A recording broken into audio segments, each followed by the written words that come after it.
let's talk about something pretty amazing. Your body.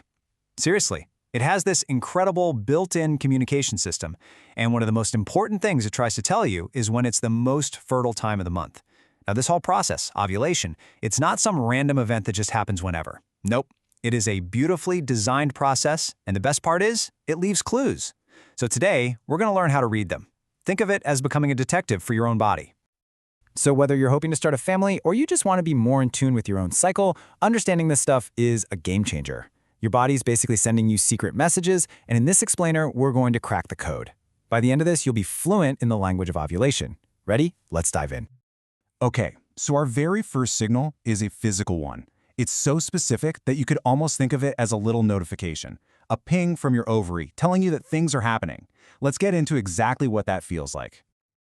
Now, this little ping has a fancy German name, Mittelschmerz, which literally just means middle pain. But you don't need to know how to say it, you just need to know how to recognize it. So let's be super clear, this is not the same as a period cramp, not at all. A period cramp can be a dull, widespread ache. This is different. It's more like a distinct, sharp twinge that you feel on one side of your lower abdomen.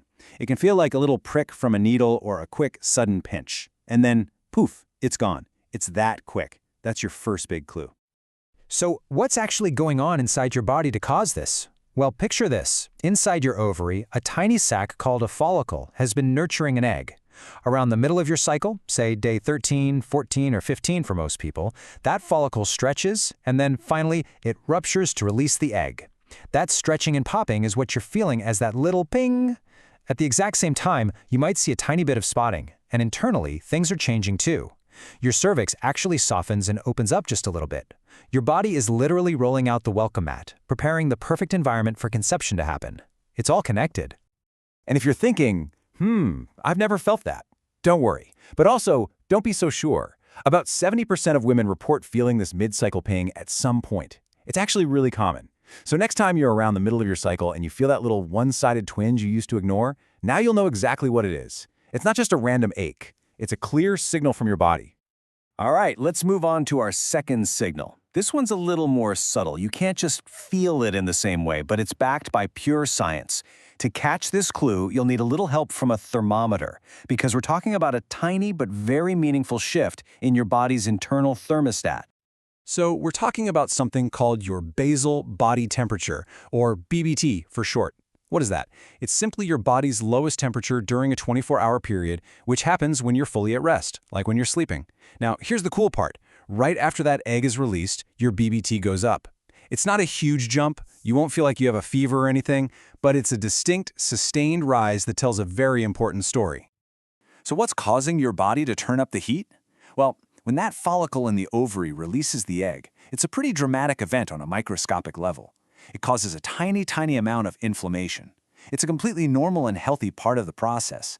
But that little bit of inflammation is just enough to raise your core body temperature by about 0.5 degree to 1.5 degrees. The most important thing to remember here is the timing. This temperature shift confirms that ovulation has just happened. It's like your body's way of saying, okay, the egg is on its way. Now, tracking this might sound complicated, but it's really not. First, you need a special basal thermometer. You can find them at most pharmacies. They're more sensitive and can measure those tiny changes. Then, the key is routine. You have to take your temperature at the same time every single morning, immediately when you wake up. I mean, before you sit up, before you check your phone, before your feet even hit the floor. Keep a chart, either on paper or with an app, and just jot down the number each day. Over the month, you'll start to see a beautiful pattern emerge, a lower range of temps in the first half of your cycle, and then a clear jump to a higher range of temps right after ovulation. It's like drawing a map of your own cycle. Okay, get ready, because our next two signs are the direct result of a massive hormonal party happening inside your body. You can't see the hormones themselves, but you can definitely see and feel their effects. Let's break it down. Before that little egg can make its grand exit from the ovary, it needs one final, powerful push. And that push comes from a huge surge of hormones. Think of it like the mission control center in your brain sending the final go for launch signal to your ovary. It's the main event trigger. And the absolute star of this hormonal show is something called luteinizing hormone, or LH. For most of your cycle, your LH levels are pretty low. But then, about 24 to 36 hours before you ovulate, your body unleashes a massive surge of it. This LH surge is the ultimate green light. It's the final, non-negotiable command that tells the follicle, okay, time to rupture and release that egg now. This incredibly powerful hormone surge doesn't happen in secret. It has two very noticeable side effects that you can track. The first is breast tenderness. The hormonal shifts that happen right after the LH surge can make your breasts feel a bit more sensitive or sore. But the second effect? Well, it's one of the single most reliable signs of peak fertility you can look for, a major change in your cervical mucus. I know, it sounds a little weird, but honestly, this is the most perfect description you'll ever hear. As you get closer to ovulation, your cervical mucus transforms. It goes from being creamy or sticky to being clear, slippery, and super stretchy, just like raw egg whites. You might notice it when you use the bathroom. This isn't just a random change. This specific texture is created for a very important purpose. It helps sperm travel more easily and survive longer. It's nature's perfect design. And this is the part you really want to pay attention to. The moment you see this egg white mucus, your body is screaming at you that your fertile window is wide open. It's go time. This is peak fertility, and it typically means you're in your most fertile phase for the next 48 hours or so. It's one of the clearest, most undeniable invitations your body can possibly send. Okay, so we've covered a feeling, a temperature, and a physical sign you can see. But our fifth and final signal is a little different. It's a shift in your mind and your desires, and it's timed perfectly by your own biology. Yep, you heard that right. A higher libido is a scientifically recognized sign of ovulation. It's not just in your head. You might find yourself feeling more drawn to your partner, thinking about them more, and just having an overall increase in your desire for intimacy. This happens right around your most fertile time. So why does this happen? Is it just a coincidence? Absolutely not.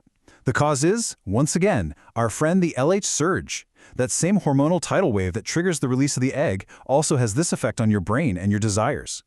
The purpose is brilliant in its simplicity.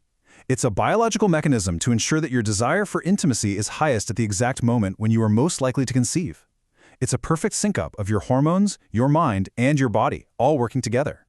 So there you have it, the mid-cycle ping, the temperature shift, breast tenderness, changes in cervical mucus, and that natural urge.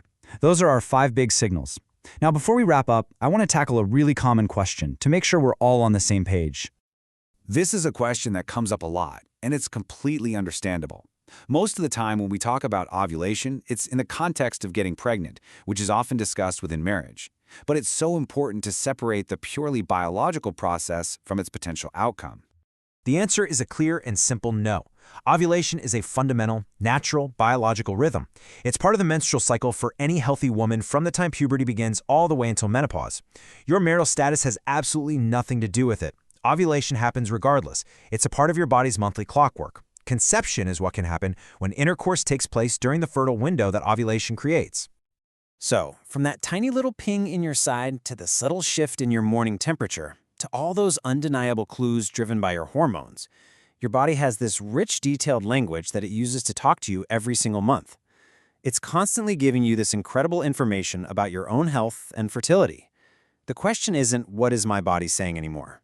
Now that you know the language, the real question is, what are you going to do with this amazing knowledge? What will you learn?